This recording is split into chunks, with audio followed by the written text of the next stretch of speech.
Dear colleagues, good morning. We start our work and I give the floor to the Ministry of Defense spokesperson, Colonel Dmytro Gutsulyak.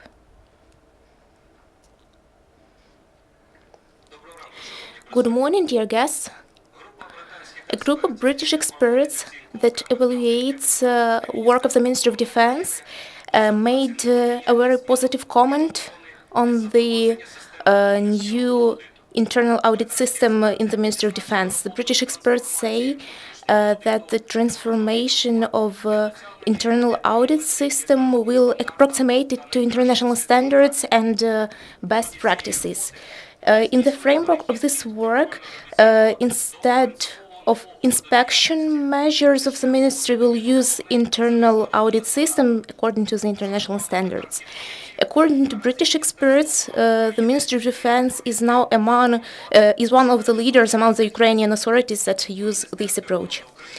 The Ministry of Defense continues developing doctrine on the use of the armed forces of Ukraine, other military units, and law enforcement. It is based on the draft framework of the use of the armed forces of Ukraine that underwent testing in the military authorities last year. The guideline documents define principles of use and training of the armed forces. They include temporary guideline on training and operations for the armed forces of Ukraine, guideline on operational activities of the staffs, temporary field manuals for mechanized forces, tank forces, air defense forces of the army, air forces, electronic intelligence forces, and air defense forces of the air forces of Ukraine, and a temporary guideline on operation activity of the staffs that was approved by the military authorities and tested during the last year. These documents were developed with consideration of combat experience achieved in the east of Ukraine and according to NATO standards. In total, 49 documents were developed or amended.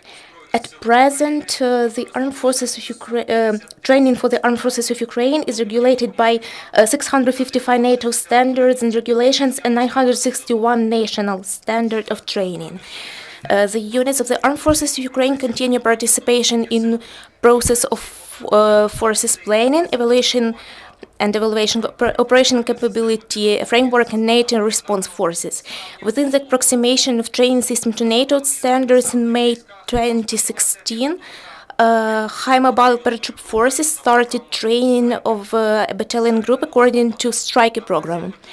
Since the middle of November, one of mechanized brigades became a platform for a pilot project on enhancing combat coordination that goes on according to training standards prescribed by NATO regulations. One of the key fields of activity is training of future Ukrainian trainers by the international specialists. At present, 862 Ukrainian trainers had such courses. Intensity of military training has significantly increased. In 2013-2014, there were no tactical training on the level of brigades at all.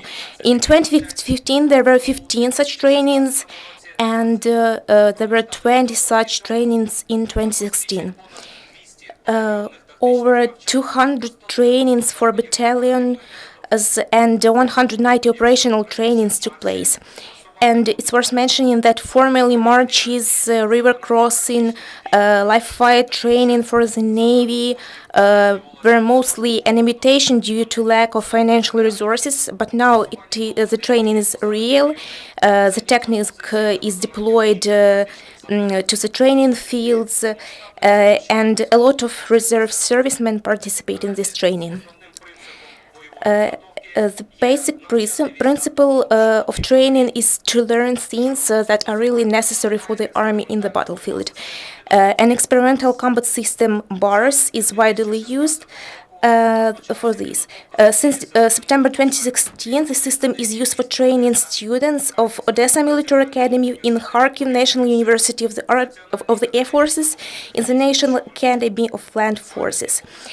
In September-November, the first group of future BARS trainers finished their first course. In the nearest future, BARS system will be used in the training centers of the armed forces of Ukraine. Defenders of Ukraine continue to receive awards from the ministry for their devoted service in the frontline zone in the east of Ukraine. Since the start of this month, 240 soldiers received awards and valuable gifts from the ministry. 4,500 soldiers obtained status of combat participant. In total, since the start of the conflict in the east of Ukraine, the Ministry of Defense gave awards to 35,768 servicemen and staff members of the armed forces. 12,455 defenders of Ukraine were awarded by the state. 192,138 soldiers obtained status of combat participant. The state continues paying financial remuneration to the soldiers that perform their duty in the east of Ukraine. As of today, they received over 149.5 million of hryvnias of financial remuneration. In particular, 6,832 for performing tasks in military units, and over 140 million for direct participation in combat. Families of soldiers who died in combat received 1,392 million hryvnias in the start of the conflict, and over 870 million hryvnias were paid to the soldiers who were wounded and became disabled. Thank you. The press conference is over. Dear colleagues, the next event will take place at 11 a.m.